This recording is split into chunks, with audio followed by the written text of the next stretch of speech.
Bonjour et bienvenue au webinaire du mois de septembre de la série Vive au quotidien présentée par Parkinson Québec. Je me présente, je m'appelle Claudie Noël et je vais être votre modératrice pour l'événement. Et je tiens à vous remercier de votre présence pour ce webinaire. Aujourd'hui, le webinaire va essayer de répondre à la question « Quels sont les droits et recours auxquels les gens vivant avec la maladie de Parkinson peuvent avoir lorsqu'ils sont au travail? » Donc, je vais vous présenter tout d'abord notre conférencier, M. Roméo Aguilar. Donc, Roméo détient un baccalauréat en droit et un certificat en droit social et du travail de l'Université du Québec à Montréal, ainsi qu'une maîtrise en droit à l'Université McGill. Durant son parcours universitaire, Roméo a représenté l'Université du Québec à Montréal lors de la 35e édition du concours de plaidoirie Pierre-Basile Migaud, au cours duquel il a remporté la coupe Faskin-Martineau, décernée au meilleur tandem de plaideurs. Il a également été inscrit au tableau d'honneur de la Faculté de sciences politiques et de droit de l'Université du Québec à Montréal. Avant de lui céder la parole, je vais vous informer que dans le bas à gauche, vous avez une boîte où c'est inscrit « Posez vos questions ici ». Si durant la présentation, vous avez des questions par rapport au sujet de la conférence, donc sur les droits du travail, n'hésitez pas à les poser à cet endroit-là. Ou si vous avez des problèmes par rapport à la plateforme, vous pouvez les inscrire au même endroit et je vais y répondre immédiatement. Je vais vous avertir pour ceux qui étaient peut-être pas présents, on a eu des problèmes lors du test par rapport à la connexion. Donc, si vous vous déconnectez, uniquement retournez sur la page d'inscription et la page va réouvrir. Donc, vous allez pouvoir resuivre la conférence et si on a des problèmes de connexion, que disons le conférencier disparaît, juste attendre un petit instant et on va se reconnecter pour être sûr que la conférence puisse continuer. Donc, aujourd'hui, je vais laisser la parole à M. Roméo Aguilar et je vous souhaite une bonne présentation.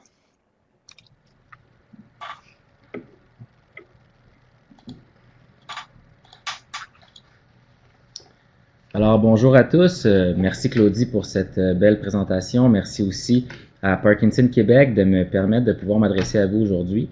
Dans le cadre de la présentation aujourd'hui, avec Madame Noël, nous avons convenu qu'il y a plusieurs préoccupations qui sont vécues par des personnes atteintes de la maladie de Parkinson, par des proches aidants, par des employeurs également qui peuvent se retrouver dans une situation où un employé est atteint de la maladie de Parkinson.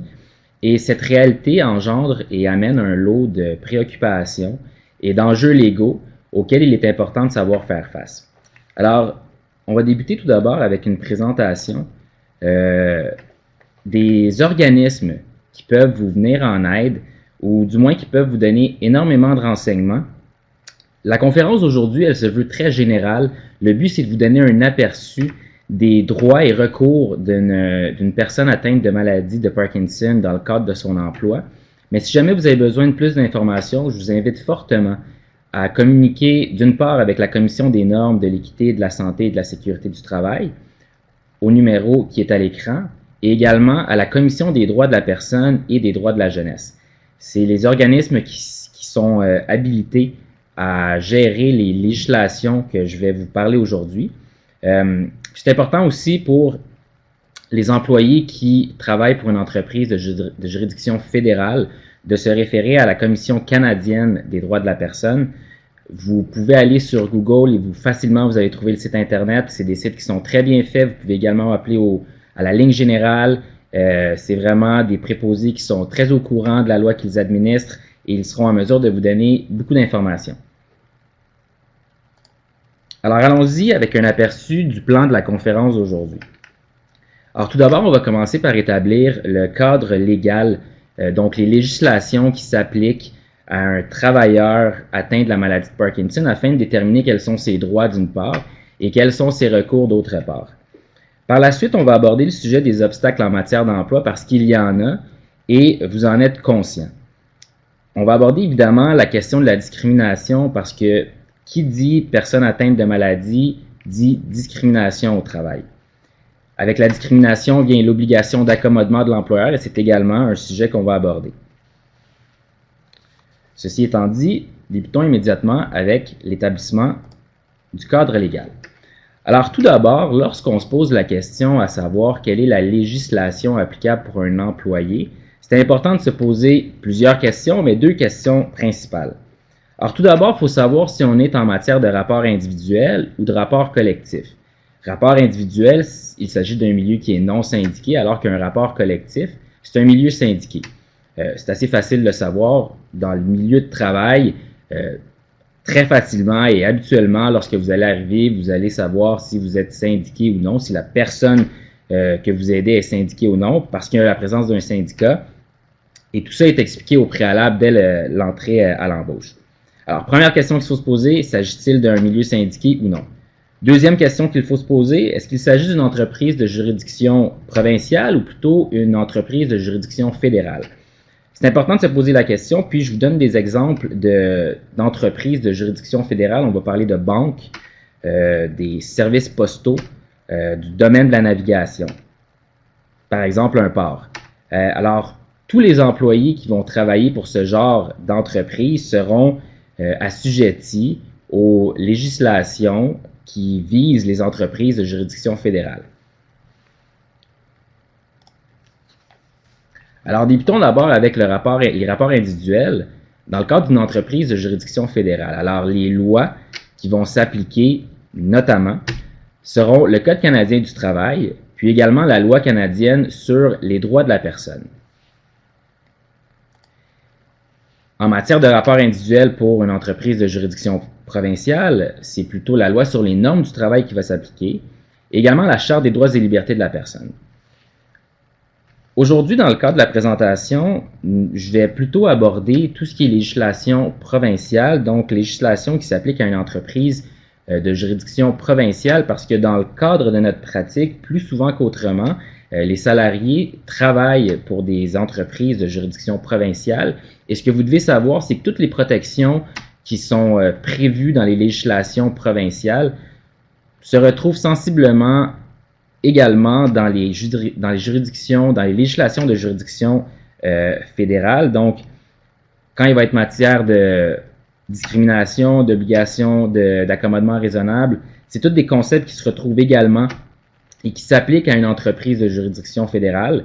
Et je vous invite fortement, si c'est le cas, à vous référer au Code canadien du travail ou à la loi canadienne sur les droits de la personne, puis de consulter évidemment le code de la Commission canadienne des droits de la personne pour avoir plus d'informations. Mais comme je vous dis, la majorité du contenu qu'on va traiter aujourd'hui s'applique sensiblement aussi à des employés qui travaillent pour des entreprises de juridiction fédérale. Alors, si on aborde de façon un peu plus précise la loi sur les normes du travail, un travailleur atteint de maladie de Parkinson demeure un salarié. Et vous avez à l'écran ce qu'est un salarié au sens de la loi sur les normes du travail. Essentiellement, il s'agit d'une personne qui travaille pour un employeur et qui a droit à un salaire. Ce mot comprend en outre le travailleur partie à un contrat en vertu duquel 1. Il s'oblige envers une personne à exécuter un travail déterminé dans le cadre et selon les méthodes et les moyens que cette personne détermine. Ça, c'est ce qu'on appelle le lien de subordination. 2. Il s'oblige à fournir pour l'exécution du contrat le matériel, l'équipement, les matières premières ou la marchandise choisie par cette personne et à les utiliser de façon qu'elle indique. Et 3. Il conserve à titre de rémunération le montant qui lui reste de la somme reçue conformément au contrat après déduction des frais d'exécution de ce contrat. Alors, autrement dit, pour être un salarié, il faut répondre à ces conditions-là qui se retrouvent à l'article 1, paragraphe 10 de la Loi sur les normes du travail. Ce que vous devez savoir, c'est qu'il existe certaines exceptions à la définition de salarié. Je vous donne un exemple. Un stagiaire ne sera pas visé par la Loi sur les normes du travail. Le travailleur de la construction, donc un travailleur qui œuvre dans le domaine de la construction, sera visé par la loi R20, donc la loi qui s'applique dans le domaine de la construction, ou un cadre supérieur ne sera pas également visé par la loi sur les normes du travail. Petite particularité, en ce qui a trait au harcèlement psychologique, les dispositions de la loi sur les normes vont quand même s'appliquer, et ça c'est intéressant pour les fins de notre présentation d'aujourd'hui. Si on regarde maintenant quelles sont les législations en matière de rapport collectif, que ce soit dans une entreprise de juridiction provinciale ou fédérale, en fait, la loi qui va vraiment s'appliquer, le texte de loi qui va être le plus important à connaître, c'est évidemment la convention collective qui s'applique chez l'employeur, chez qui le travailleur atteint de la maladie de Parkinson va fournir sa prestation de travail. Évidemment, aujourd'hui, le sujet s'articule vraiment autour des questions de discrimination, de harcèlement, puis d'obligations d'accommodement raisonnable. C'est évident qu'il y a beaucoup d'autres législations qui s'appliquent tant au niveau des rapports individuels que des rapports collectifs. Mais aujourd'hui, on va vraiment circonscrire notre conférence sur les sujets de discrimination, harcèlement et accommodement parce que ce sont des questions qui reviennent souvent chez les personnes atteintes de la maladie de Parkinson ou toute autre personne qui serait atteinte d'un handicap quelconque, et on va y revenir un peu plus tard. Donc, c'est simplement bien important de garder à l'esprit que les législations que l'on aborde aujourd'hui, on les aborde principalement pour les questions que je viens de vous mentionner. Donc, allons-y avec la Charte des droits et libertés de la personne. La Charte des droits et libertés de la personne est vraiment le texte qui nous fournit le fondement juridique pour tout ce qui est question de discrimination, de harcèlement. Certains vont se demander si un travailleur qui est atteint de la maladie de Parkinson, en l'occurrence, est visé par la Charte des droits et libertés de la personne. Ce qui est important de savoir, c'est que la Charte des droits et libertés de la personne a une portée universelle, c'est-à-dire que tout le monde y a droit, tout le monde bénéficie des protections et des droits qu'elle y prévoit. Et puis, ce qu'il faut savoir également, c'est que c'est un droit à la reconnaissance et à l'exercice en pleine égalité des droits et libertés de la personne, sans discrimination fondée sur un motif prohibé.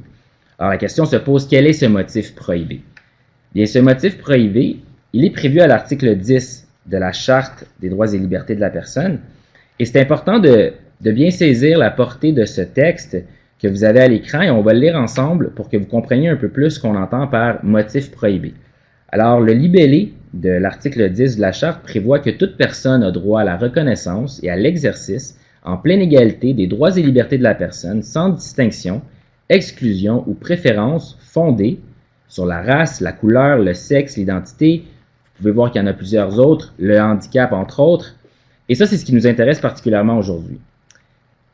Le paragraphe 2 prévoit, l'alinéa 2 en fait, prévoit qu'il y a discrimination lorsqu'une telle distinction, exclusion ou préférence a pour effet de détruire ou de compromettre ce droit. En l'espèce, le motif prohibé est le handicap. Le handicap, ça se définit comme un désavantage réel ou présumé qui limite une personne physiquement, mentalement ou psychologiquement. En l'espèce, la maladie de Parkinson a déjà été reconnue par la jurisprudence comme une forme de handicap, mais je peux vous donner également d'autres exemples d'handicap, simplement pour vous illustrer un peu à quel point il s'agit d'une définition qui est large et libérale. Alors, d'autres exemples seront par exemple les troubles mentaux, les troubles visuels ou auditifs, et également la dépendance à la drogue et à l'alcool. C'est donc dire que tous ces troubles-là, tous ces problèmes seront considérés comme un handicap, et un salarié, un employé ne pourrait pas être discriminé sur la base d'un tel handicap.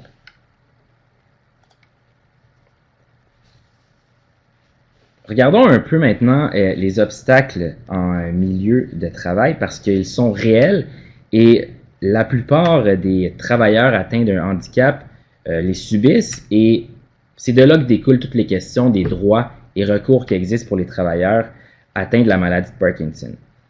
Premier exemple, pour vous illustrer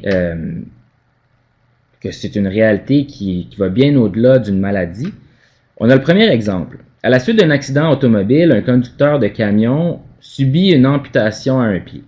Alors ça, c'est la déficience. L'incapacité sera que cette amputation va entraîner une limitation de sa mobilité. Donc évidemment, s'il y a une amputation, on comprend qu'il sera limité dans sa mobilité, dans ses mouvements, dans ce qu'il peut fournir comme prestation de travail. Donc, en l'espèce, la situation de handicap en emploi, dans ce cas-ci, ce sera que son incapacité pourrait le limiter dans l'exercice de la conduite de son camion, si le véhicule n'est pas adapté. Et c'est important de garder à l'esprit le mot « adapté ». Regardons un deuxième exemple. Une réceptionniste qui a la sclérose en plaques.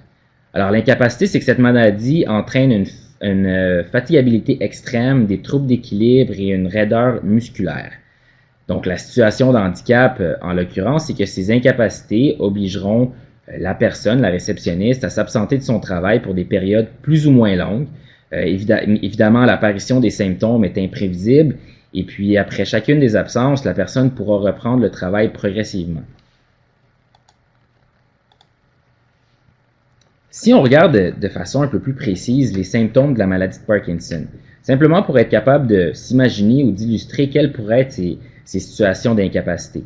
Alors, les symptômes de la maladie de Parkinson, vous les savez, vous les connaissez pour certains d'entre vous probablement mieux que moi, mais voici un bref énoncé de certains de ces symptômes. Donc, on parle de tremblements, frissons, de lenteur de mouvement, raideur dans les bras, dans les jambes, troubles de l'équilibre, susceptibles de provoquer des chutes, une démarche anormale, une salivation excessive, des pellicules ou la peau huileuse, une diminution du volume de la voix, de la fatigue.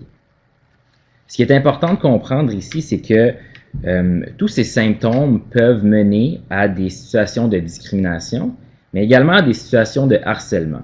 Parce que la personne qui est aux prises avec ce genre de symptômes, pour différentes raisons dans le cadre de son travail, pourrait être discriminée sur les heures qui lui seront données, sur l'horaire qui lui sera fourni, etc. Ça m'amène donc à discuter avec vous de la discrimination et du harcèlement. Alors, la question de la discrimination, elle est prévue spécifiquement en matière d'emploi dans la Charte des droits et libertés de la personne. Donc, comme je vous dis, c'est vraiment le texte clé sur lequel on fonde tous nos recours et nos droits en matière de travailleur qui a un handicap. Alors, l'article 16 de la Charte prévoit que nul ne peut exercer de discrimination dans l'embauche, l'apprentissage, la durée de la période de probation, la formation professionnelle, la promotion, la mutation, le déplacement, la mise à pied, la suspension, le renvoi ou les conditions de travail d'une personne, ainsi que dans l'établissement de catégories ou de classifications d'emploi. Autrement dit, un employeur ne peut tout simplement pas vous discriminer, donc vous traiter de façon différente, vous exclure ou préférer en raison du handicap, et ça, c'est tant au moment de l'embauche qu'en cours d'emploi. C'est important de savoir que l'égalité en l'espèce, ça ne résulte pas toujours d'un traitement identique, et l'égalité en emploi signifie que nul ne doit se voir refuser l'accès à l'emploi pour des raisons qui n'ont rien à voir avec ses compétences. Autrement dit, et c'est une question qui avait été posée au préalable et qui revient souvent par des travailleurs atteints de handicap ou qui se sentent victimes de discrimination, ce qui est important au moment de l'embauche et ce qu'il faut se poser comme question, c'est un employeur ne peut pas tout simplement discriminer, donc refuser d'embaucher un employé sous la base d'un handicap. Il peut cependant décider qu'il ne s'agit pas du meilleur candidat, mais encore faut-il que la décision repose sur d'autres motifs que les motifs qui sont prohibés, les motifs qu'on a vus un peu plus tôt à l'article 10, tels la race, le sexe ou en l'espèce, le handicap.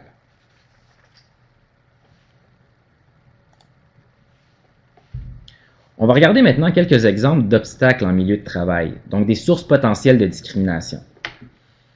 Alors, au niveau de l'attitude, il peut y avoir présence de personnel qui ignore ou qui ne cherche pas à aider un collègue ayant une déficience. Également, attitude négative à l'égard d'une personne handicapée. Transmission de préjugés à l'égard des handicaps, sans chercher à obtenir l'information juste et complète. Ça, c'est dans l'attitude. Il y a également des obstacles de discrimination de façon physique. Dans ce cas-là, une entrée d'un édifice sans rampe d'accès ne permettant pas à une personne à mobilité réduite d'y accéder. Un espace de travail trop étroit pour une personne en fauteuil roulant. Un bas-billard trop haut pour permettre à une personne trop petite de prendre connaissance des informations affichées. Ça paraît banal, mais en relation d'emploi puis en contexte de travail, c'est des situations qui arrivent et auxquelles il faut être alerte. Également, des obstacles organisationnels, donc une offre d'emploi seulement disponible en format imprimé et par conséquent non accessible aux personnes ayant une déficience visuelle. Je vous apporte des exemples qui sortent un peu du travailleur atteint de la maladie de Parkinson, parce que c'est important de comprendre que c'est vraiment une réalité qui existe en milieu de travail, et je pense que de voir ce type d'exemple nous permet de comprendre qu'un travailleur atteint de la maladie de Parkinson, clairement, tout dépendant des symptômes bien évidemment, mais clairement pourrait être confronté à certains obstacles tels que ceux que je viens de vous mentionner. Mais lorsqu'on parle de handicap, ça nous amène à parler d'obligation d'accommodement. Qu'est-ce que c'est l'obligation d'accommodement? L'obligation d'accommodement, c'est l'ensemble des actions visant l'adaptation des règles, des pratiques, des exigences d'emploi, ainsi que du matériel et des lieux de travail pour répondre aux besoins des personnes handicapées, si cela n'occasionne pas de contraintes excessives. Et ça, c'est important, et le « si » est en gras pour, évidemment, une raison précise. Tout employeur se doit de prendre les mesures nécessaires et raisonnables pour tenter d'accommoder un travailleur, dans ce cas-ci atteint de la maladie de Parkinson, sans pour autant qu'il subisse une contrainte excessive. Qu'est-ce qu'on entend par contrainte excessive? La contrainte excessive, c'est lorsque l'employeur doit procéder à une évaluation de la situation en s'appuyant notamment sur les limitations de l'employé ou du candidat, les postes disponibles, les aménagements possibles. Autrement dit, si un travailleur atteint de la maladie de Parkinson arrive avec une situation qu'il devrait pouvoir bénéficier d'une pause un peu plus longue ou tout simplement d'une pause supplémentaire pour pouvoir se reposer en raison des symptômes, absence en raison des rendez-vous médicaux, l'employeur a l'obligation d'accommoder dans la mesure du possible et dans les limites de ce qui est raisonnable. Il est censé accommoder le travailleur. Mais comme je vous dis et je vous le répète, ça c'est à condition qu'il ne subisse pas une contrainte excessive. Et la contrainte excessive, c'est que l'employeur n'est pas dans l'obligation de créer un poste sur mesure pour adapter la prestation de travail ou pour adapter l'emploi aux travailleurs atteints de maladie de Parkinson. Il y a contrainte excessive si l'adaptation requise entrave indûment l'exploitation de l'entreprise ou lui impose des coûts excessifs. Alors, à titre d'exemple, créer un poste sur mesure, ce sera une contrainte excessive. Engendrer un coût disproportionné en fonction de la taille de l'entreprise et de sa santé financière. Imposer un alourdissement de tâches excessif aux autres employés. Alors, ce qu'il faut retenir, c'est que, en effet, un travailleur atteint de la maladie de Parkinson a droit de se voir obtenir des accommodements raisonnables dans le cadre de son emploi. Mais chaque cas est un cas d'espèce et il faut prendre en considération la taille de l'entreprise, les ressources financières de l'entreprise également.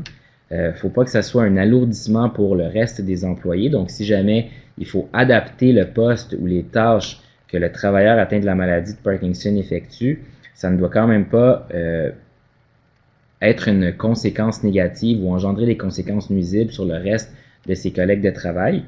Mais ce que vous devez savoir par ailleurs, c'est que l'employeur aura l'obligation au préalable de faire l'exercice, de voir comment est-ce qu'il peut l'accommoder.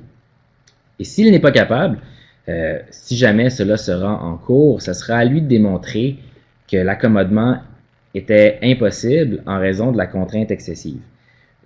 À titre d'exemple, c'est évident qu'une entreprise qui est fortunée, qui est sophistiquée, qui va très bien, qui, disons, emploie 500 employés, donc qui a un département de ressources humaines très élaboré, des programmes, l'exigence va être beaucoup plus élevée pour ce type d'employeur versus une petite entreprise de 10 salariés, une entreprise familiale, disons, dans laquelle il serait extrêmement difficile de pouvoir adapter le poste de travail ou l'emploi de l'employé en raison de la contrainte excessive que l'employeur subirait. Mais c'est un exercice qui doit être pris au sérieux par l'employeur à chaque fois et le travailleur atteint de la maladie de Parkinson a droit à être accommodé.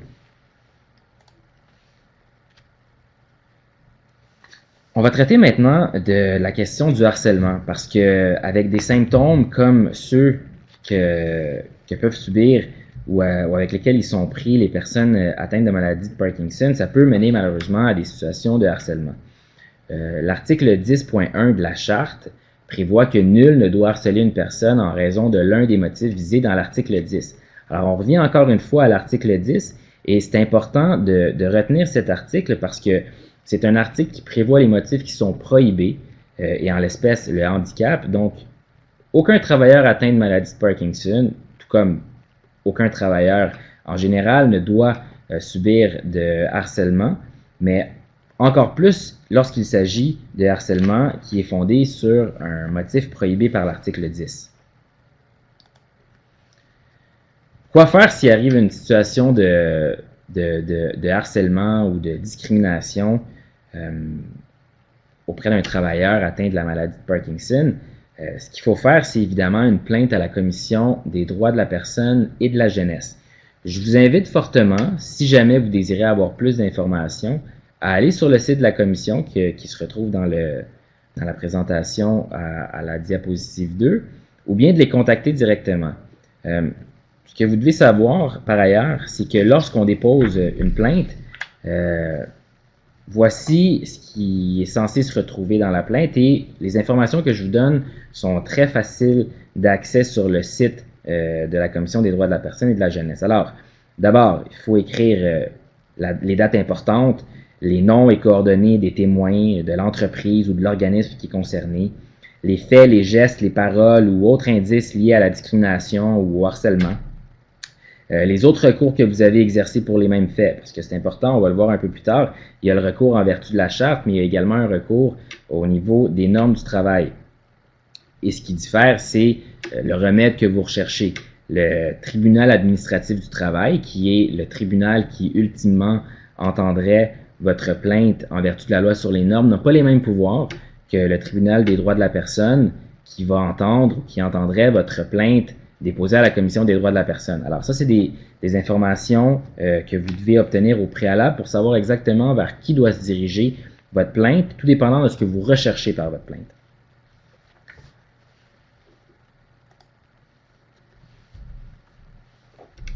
Alors, qu'est-ce que c'est le harcèlement? Le harcèlement a été défini à l'article 81.18 de la loi sur les normes du travail. Lorsqu'on lit l'article, qui se lit comme suit, on constate que pour l'application de la loi sur les normes du travail, on entend par harcèlement psychologique une conduite vexatoire se manifestant soit par des comportements, des paroles, des actes ou des gestes répétés qui sont hostiles ou non désirés, laquelle porte atteinte à la dignité ou à l'intégrité psychologique ou physique du salarié et qui entraîne pour celui-ci un milieu de travail néfaste. Ce qui est important de savoir, et ça se retrouve à l'alinéa 2, c'est qu'une seule conduite grave peut constituer du harcèlement psychologique si elle porte sur une telle atteinte et produit un effet nocif et continu pour le salarié. En matière de normes du travail, les recours seront une plainte pour harcèlement à la Commission des normes de l'équité et de la santé et de la sécurité du travail. Et si jamais il fallait que le travailleur atteint de la maladie de Parkinson se retrouve congédié ou se fasse imposer la mesure disciplinaire du congédiement et qu'il considère que c'est en vertu de son handicap possiblement, celui-ci peut déposer une plainte en vertu de l'article 124 s'il justifie de 2 ans de service continu auprès du même employeur. Et ça, c'est bien important. Je prends la peine de vous rappeler que tous les recours dont je vous fais part aujourd'hui, ça sera toujours important au préalable de communiquer soit avec un avocat qui va être en mesure d'étudier votre dossier avec tous les faits pertinents et également de communiquer avec la Commission des normes de l'équité et de la santé et de la sécurité du travail ou également avec la Commission des droits de la personne pour qu'ils puissent vous fournir le détail de toutes les informations que vous devez obtenir au préalable. Tout travailleur, en théorie, a droit au recours dont je vous fais part, mais il y a certaines subtilités qui s'appliquent au cas par cas et pour ça, il faut avoir l'ensemble des faits pour déterminer si, effectivement, le travailleur a accès à ce recours.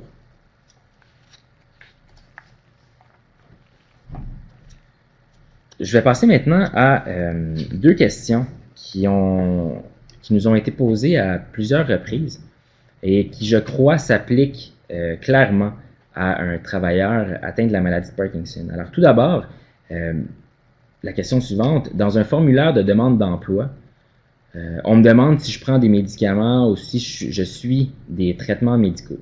Est-ce que cela est permis? La réponse à ça, c'est non. Un formulaire de demande d'emploi ne doit contenir que des questions permettant de recueillir les informations pertinentes pour évaluer les qualités et aptitudes d'un candidat pour occuper l'emploi. Alors, ce qu'il faut retenir de tout ça, c'est qu'un employeur peut poser des questions, mais il doit obtenir des informations qui sont uniquement nécessaires pour déterminer si le candidat est apte ou non à occuper l'emploi. Ça m'amène à vous parler de tous les renseignements qui seront donnés à l'employeur, que ce soit dans le cadre du processus d'embauche ou également lors de la relation d'emploi. La loi sur la protection des renseignements personnels dans le secteur privé oblige l'employeur à garder pour lui-même et à obtenir uniquement les informations et les renseignements qui sont nécessaires à son droit de gérance et à sa fonction en tant qu'employeur, et celui-ci ne doit pas les divulguer à personne. Alors ça, c'est important de le savoir parce que c'est une préoccupation souvent chez des travailleurs atteints de maladies, que ce soit des renseignements médicaux ou tout autre renseignement personnel. L'employeur ne doit pas divulguer ce genre d'informations, et également, il doit uniquement demander les renseignements qui sont nécessaires pour déterminer si le travailleur est apte ou non à occuper l'emploi. Deuxième question, est-ce qu'une offre d'emploi peut être conditionnelle à la réussite d'un examen médical? Et ça, c'est une préoccupation, surtout pour des personnes qui sont atteintes de maladies ou de handicap, puisque bien souvent, ce sera une étape pour faire un triage, et comme c'est indiqué dans la réponse, c'est une façon de faire qui est à éviter. Donc, l'employeur ne devrait pas faire ça.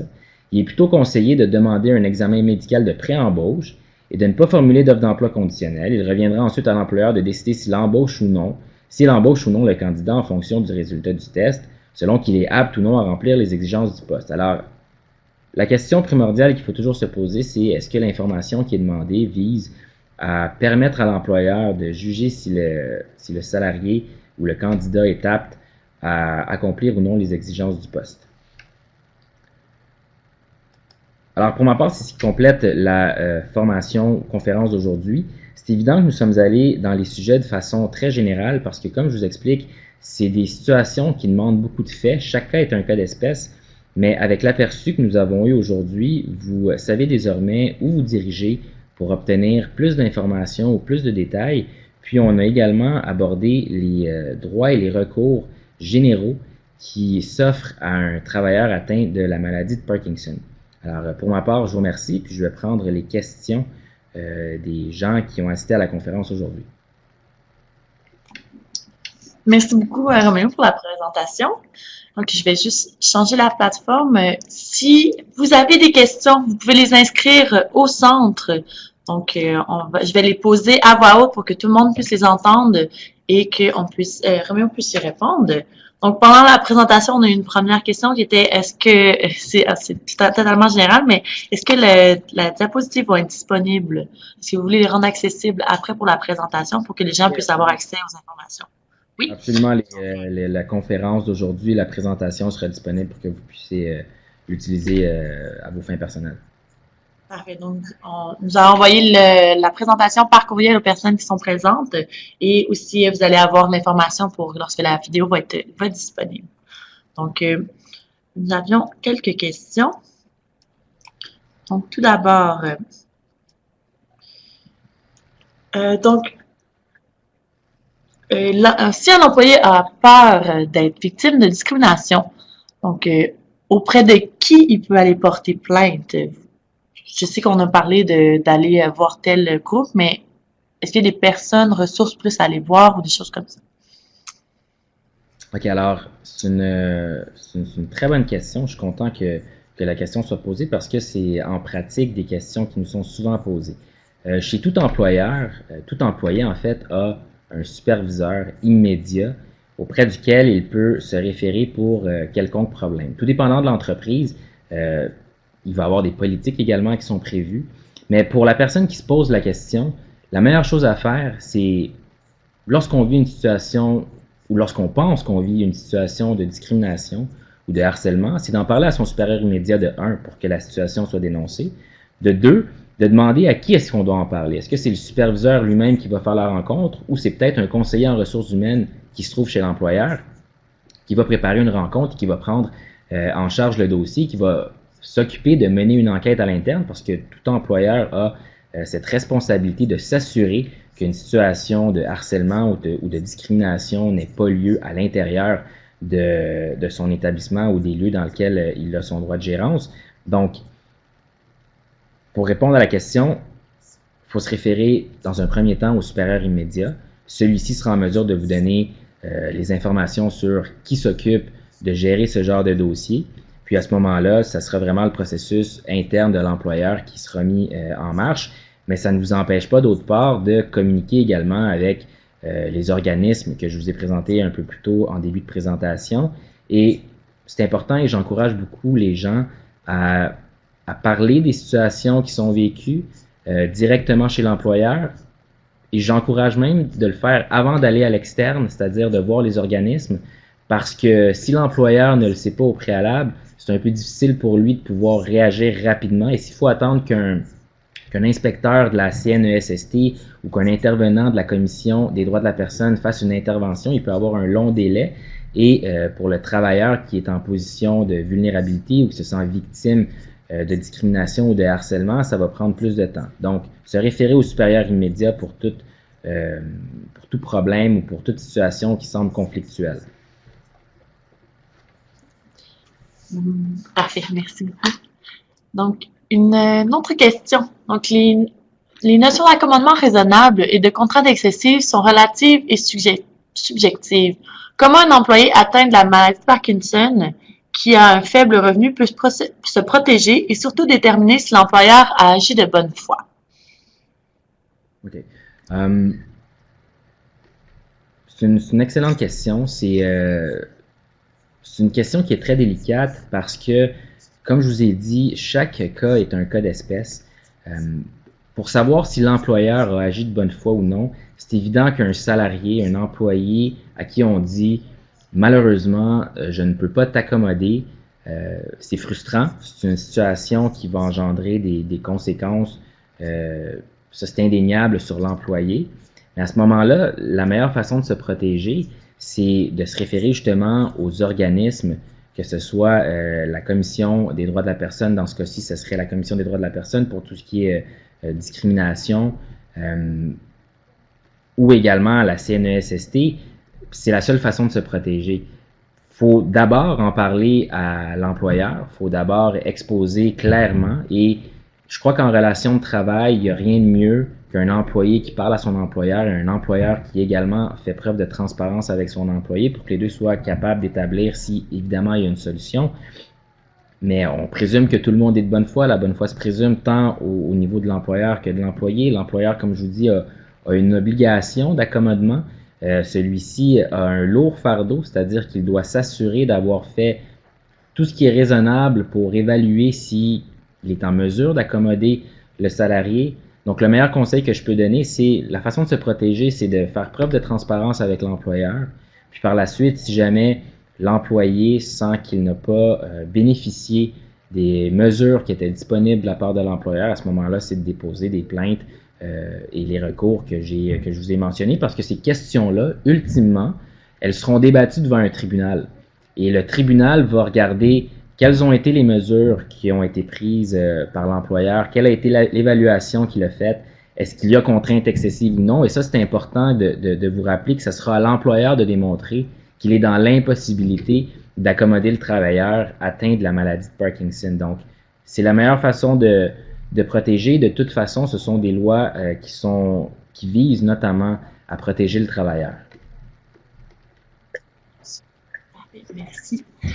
Si je reviens par rapport à la victime de discrimination, donc si quelqu'un travaille dans un milieu de service, donc si on pense à une infirmière ou je sais pas, une coiffeuse ou quelque chose comme ça, est-ce qu'il y a des en tant que tel des recours qui peuvent être faits si c'est une discrimination qui est envers l'employé, mais pas par l'employeur, par la personne qui a recours au service. Par exemple, une infirmière qui traite quelqu'un et que, je sais pas, disons, l'enfant du patient décide de demander que ce ne soit plus cette infirmière-là qui traite la personne parce qu'elle est atteinte de Parkinson ou quelque chose comme ça. Donc, est-ce qu'il y a aussi, je sais pas si c'est un peu, c'est trop éloigné, mais est-ce qu'il y a aussi des recours par rapport à cet aspect-là pour le travail? C'est évident qu'il y a un recours. Les recours dont moi j'ai traité aujourd'hui, c'est vraiment dans le cadre de la relation d'emploi. Donc, c'est vraiment que ce soit un collègue ou un représentant de l'employeur qui adopte une attitude discriminatoire ou harcelante auprès du travailleur atteint de la maladie de Parkinson. Ce sont les recours qui sont permis. C'est évident que tout employeur a également l'obligation de s'assurer de la sécurité, de la santé, de l'intégrité, du bien-être de son employé. Donc, si un client, par exemple, demandait à ce que ce ne soit pas le travailleur atteint de la maladie de Parkinson qui s'occupe de lui. Mais d'abord, il faudrait qu'il y ait une présence de harcèlement ou une conduite vraiment néfaste pour que l'employeur puisse agir. C'est évident que là, on sort un peu du cadre relation employeur-employé. Toute entreprise veut donner le meilleur service à ses clients. C'est évident que, et je déplorerais si une telle situation devait arriver, mais dans un contexte d'affaires, si un client a une demande spéciale, l'employeur, à mon avis, ou toute entreprise, tout dépendant le niveau, comment c'est demandé, c'est évident que c'est une décision de gestion qui va être prise, mais est-ce que l'employé a un recours envers un client? Ben oui. Par contre, ça va être un degré un peu plus difficile de venir démontrer quel est le préjudice qui est subi, parce que c'est toujours ce qui est demandé. Et c'est évident qu'il faut que ça soit une attitude qui est vraiment nocive. Alors, j'ignore si la question est posée dans un contexte particulier. Donc, en général, la réponse est oui. Il y a toujours un recours.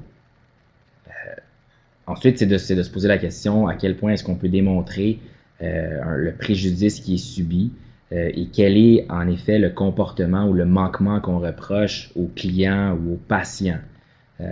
Mais c'est évident que ce genre de situation devrait être dénoncé à l'employeur parce que tout employeur, comme je vous dis, a une obligation, que ce soit en vertu du Code civil du Québec, en vertu de la Charte des droits et libertés de la personne, il doit assurer un milieu de travail sain et des conditions de travail saines également. Et ça inclut une protection contre les patients ou contre des tiers. D'accord, parfait.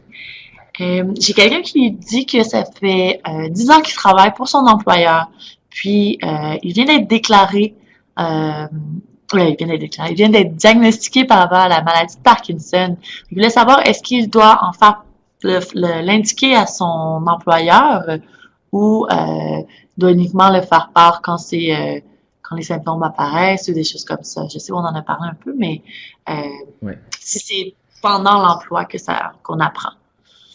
Ben, pour faire pour être un praticien en relation d'emploi, je vous dirais que dans les bonnes pratiques, il n'y a aucune obligation de divulguer le fait qu'il y a un diagnostic qui a été émis par un médecin concernant la maladie de Parkinson. Par contre, j'estime qu'il est toujours préférable de faire preuve de transparence parce qu'à un certain moment, s'il fallait que les symptômes deviennent plus graves, que ça puisse affecter tant la présence au travail que la prestation de travail, l'employeur aurait été au courant au préalable et il ne sera pas pris par surprise. Est-ce qu'il y a une obligation de dénoncer? La réponse est non. Par contre, dans les bonnes pratiques, puis je le répète et je l'ai dit un peu plus tôt, tant pour l'employeur que l'employé, j'estime que c'est nécessaire pour une bonne relation d'emploi de faire preuve de transparence et d'honnêteté. Donc, je crois que ça serait tant dans l'intérêt de l'employeur que de l'employé pour une situation future. Ça serait à l'avantage des deux parties. D'accord, parfait. Donc, juste pour les gens, si vous avez des questions, n'hésitez pas à les inscrire au centre. Si vous n'avez pas répondu au sondage qui sont sur les extrémités, n'hésitez pas. Puis, on va y aller avec une autre question. Donc, quel est le type de conséquences auxquelles sont exposées les entreprises qui ont agi de mauvaise foi ou qui ont agi de façon discriminatoire envers un employé atteint d'un handicap? Bon. Alors, il y a plusieurs conséquences auxquelles peut faire face un employeur.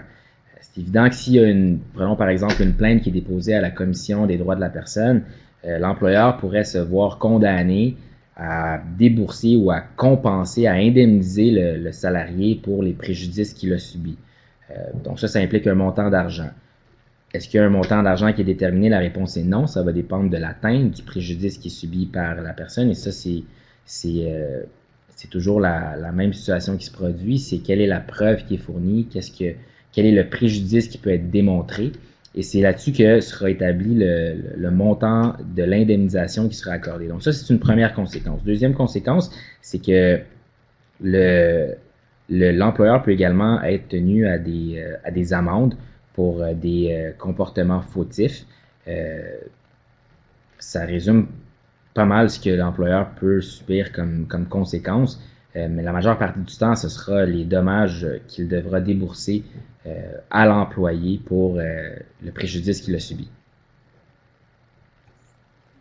Puis, la personne demande aussi si on parle de pénalités financières, c'est des pénalités financières qui sont quand même importantes ou Ben, c'est évident que toute pénalité financière qui est imposée à un employeur a la finalité de dissuasion. Donc, on veut que l'employeur apprenne de ses actes. Donc, est-ce que c'est des amendes salées ou non? Je n'ai pas le montant en tête, mais la finalité de ce genre d'amende vise à dissuader l'employeur d'agir à nouveau de la sorte. Puis, il n'y a aucun employeur qui veut avoir ce genre de jugement contre lui. C'est une très mauvaise publicité. C'est très mauvais pour le message que ça envoie à l'interne pour les propres employés. Donc, il y a quelque chose de plus qu'au-delà du montant d'argent. Il y a tout ce qui vient autour de ça. Puis, pour conseiller souvent les employeurs, on ne veut jamais que ça arrive. Et la plupart des employeurs vont travailler pour que les mécanismes mis en place dans leur entreprise soient corrects et leur permettent de ne pas être sanctionnés par des sanctions pénales. Donc, en tant que tel, si un aspect qui pourrait être retenu par rapport à un employé qui travaille pour son employeur depuis un certain moment ou autre, qui est diagnostiqué du Parkinson, c'est vraiment d'essayer de garder une relation de transparence, essayer de garder une bonne relation avec son employeur, autant l'employeur qu'avec l'employé pour essayer que tout est bien puis que y ait les mesures qui soient prises ou des choses comme ça. Si je comprends bien, c'est juste ça. Exactement. Pour faire un petit résumé. Exactement, parce que je prends l'exemple suivant. Disons qu'à un certain moment, l'employé a besoin d'être accommodé au niveau de ses rendez-vous médicaux ou au niveau du poste. Si au préalable, l'employeur a déjà été avisé du diagnostic, il le sait d'avance que c'est possible, c'est un scénario qui peut être envisagé, que cet employé précis fasse des demandes d'accommodement futur. Puis l'employeur peut donc même au préalable, et ça c'est pas une obligation, mais ça pourrait se faire, pourrait décider de déjà commencer à accommoder ou de commencer à penser quelles seraient les procédures d'accommodement qui seraient offertes à cet employé. Donc, je le répète, c'est pas une obligation de le dire, mais je crois que c'est dans l'avantage tant de l'employé que de l'employeur de le savoir le plus rapidement possible. Et si on parle par rapport que ce soit les médicaments ou la prise, dans le fond, les rendez-vous, si un employé a à avoir beaucoup de rendez-vous, est-ce que à un certain moment, si ça devient qu'il y en a trop ou qu'il y a trop d'absence, l'employeur peut décider que il y a une limite ou autre, ou c'est vraiment, encore une fois, selon l'adaptation, puis d'essayer de montrer que ce soit raisonnable pour les deux côtés, ou je veux dire, l'employeur doit montrer une adaptation, mais est-ce que aussi l'employé a en tant que tel je sais pas comment l'exprimer, mais comment l'indiquer, comment la personne mais... En fait, je pense que la réponse à cette question, c'est que là, on doit se référer à la notion de contrainte excessive. Alors, l'employeur devra accommoder, dans la mesure du possible, l'employé qui doit s'absenter pour des rendez-vous médicaux, à condition que ça ne devienne pas une contrainte excessive. C'est-à-dire que si l'employé se retrouve dans une situation où il est tellement absent qu'il ne peut plus fournir sa prestation de travail, ça, c'est une contrainte excessive. Ou si l'employé s'absente tellement que ça fait une surcharge de travail pour les autres employés, pour ses collègues, ou que ça affecte les opérations. Alors, tout ça, ce sera des critères qui seront pris en considération pour déterminer s'il s'agit d'une contrainte excessive. Donc, si une telle situation se produit, l'employeur doit avoir à accommoder l'employé qui est atteint de la maladie et qui doit s'absenter dans la limite de ce qui est une contrainte excessive. Alors, ce sera toujours le cas par cas de déterminer qu'est-ce qui est la contrainte excessive. Et encore une fois, je le répète, ça va être différent dans une entreprise qui emploie 10 salariés ça ne sera pas la même situation qu'une entreprise qui emploie 500 employés. Les ressources sont différentes, tant les ressources humaines que les ressources financières. Alors, la contrainte excessive, il va falloir évaluer tout le contexte pour déterminer à quel moment est-ce que l'employeur ne peut plus ou ne doit plus accommoder l'employé. Est-ce que ces contraintes-là peuvent être aussi par rapport au type d'emploi qui va être fait? Donc, si on parle par rapport, disons, à la prise de médicaments, quelqu'un qui a un poste où il doit rester à un certain endroit pendant un bon moment, mais qu'il sait que en plein milieu, il doit quitter pour aller prendre son médicament, des choses comme ça. Donc, ça peut être aussi selon le type d'emploi que les contraintes peuvent être évaluées. Ça, c'est un autre élément qui sera pris en considération. Puis encore une fois, dans ce cas-ci, tout va dépendre aussi le nombre de fois que l'employé doit aller prendre les médicaments, les conséquences ou les effets secondaires des médicaments. Ça aussi, ça peut être considéré par l'employeur ou ultimement par un tribunal. Donc, c'est vraiment de se placer. La question qu'on doit se poser, c'est peut-on accommoder l'employé? Si la réponse est oui, jusqu'où on peut l'accommoder? Quelle est la limite dans laquelle l'employeur peut manœuvrer puis continuer à opérer son entreprise sans qu'il subisse un coût excessif ou des conséquences sur ses opérations ou des conséquences sur le reste des employés. C'est vraiment, tout le débat s'articule sur quelle est la contrainte excessive et pour déterminer cette contrainte excessive, c'est vraiment du cas par cas, puis chaque employeur devra faire l'exercice. Ça va dépendre également du type d'entreprise, du secteur d'activité. C'est vraiment plusieurs éléments qui doivent être pris en considération pour déterminer si l'employeur n'est plus en mesure de pouvoir accommoder en raison de la contrainte excessive qu'il subit. D'accord, parfait. Donc, je sais pas si les gens avaient d'autres questions. Sinon, nous allons mettre fin à la conférence. Donc, je vais juste laisser une dernière minute si des gens qui n'avaient pas eu le temps d'écrire leurs questions. Je sais que des fois, il y en a que des questions viennent un peu avec le temps. Sinon, mais je voulais vous remercier, Monsieur Roméo, pour la présentation. C'était très intéressant. J'espère que ça vous a éclairé, ceux qui étaient présents, donc les participants. Et puis, si vous avez des questions, n'hésitez pas, vous pouvez me les envoyer. Je vais essayer de les faire parvenir à Monsieur Aguilar pour qu'on puisse y répondre. Et puis, je voulais aussi vous inviter pour le prochain webinaire. Donc, le prochain webinaire a lieu le 11 octobre et va parler du maintien de l'autonomie. Donc, comment assurer un maintien de l'autonomie lorsqu'on vit avec la maladie de Parkinson. Donc, comment voir en tant que tel un peu l'avenir par rapport à la maladie. Et puis, je voulais également vous aviser que la présentation de M. Aguilar va être disponible dans une semaine, donc sur notre chaîne YouTube. Et vous pouvez voir aussi les présentations qui ont été faites donc depuis le début des webinaires, donc depuis un an maintenant, parce que ça fait un an qu'on fait nos webinaires maintenant. Donc, vous pouvez voir toutes les présentations qui ont été faites depuis.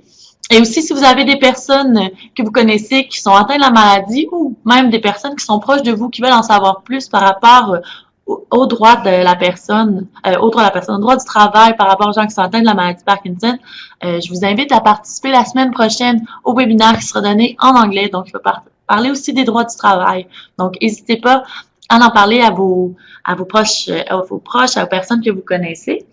Et puis, comme je vous disais, je vous invite pour le prochain webinaire qui aura lieu le 11 octobre prochain à 13h et qui sera donné par Pascal Girard, qui est travailleur social à la clinique des troubles du mouvement du Centre universitaire de santé de l'Université McGill. Donc, sur ça, je voulais encore vous remercier, M. Aguilar, pour la présentation. J'espère que vous avez aimé votre expérience. Et puis, je remercie tous les participants qui étaient présents et au plaisir de se revoir. Absolument au plaisir. Merci à tous.